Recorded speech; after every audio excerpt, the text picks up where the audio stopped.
Hi, I'm Michael McRay, and I'm the co-editor with Claire Brown of Keep Watch With Me, an Advent reader for Peacemakers. I could not wait to turn 8. It was going to be my star birthday because I was going to turn 8 on April the 8th. And I counted down the days to that birthday like it would be the last birthday I would ever have. I knew exactly what I wanted, all the Atlanta Braves stuff in existence, especially a Chipper Jones uniform. So April 8th came and went. It was the best birthday, and the next day I bounded down the stairs with all the energy and excitement of someone who just had their star birthday on April the 8th. And I burst through the kitchen and announced with joy to my mother that it is now 364 days until I turn 9.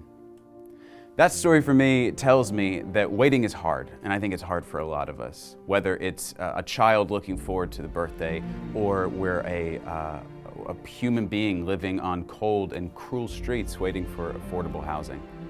And when I think about waiting, I think about Advent.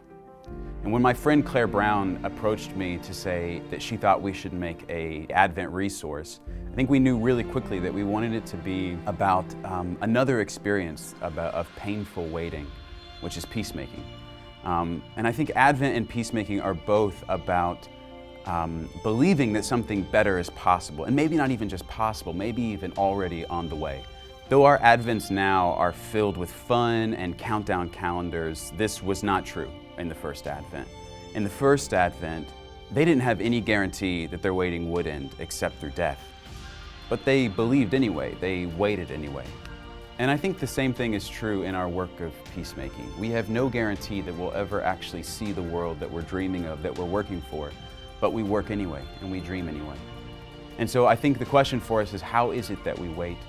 A friend of mine in Ireland named Pádraig Ó Tuama taught me an Irish saying, and I'll try it in Irish. Ska a chéile a waras na dina, which can be translated, it is in the shelter of each other that the people live. But Pádraig tells me that it can also be translated, it is in the shadow of each other that the people live. And I think that bit of Irish has a piece of wisdom for us.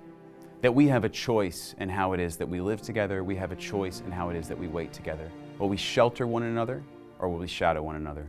So this Advent, I invite you to keep watch with me for a better world, waiting in the shelter of one another.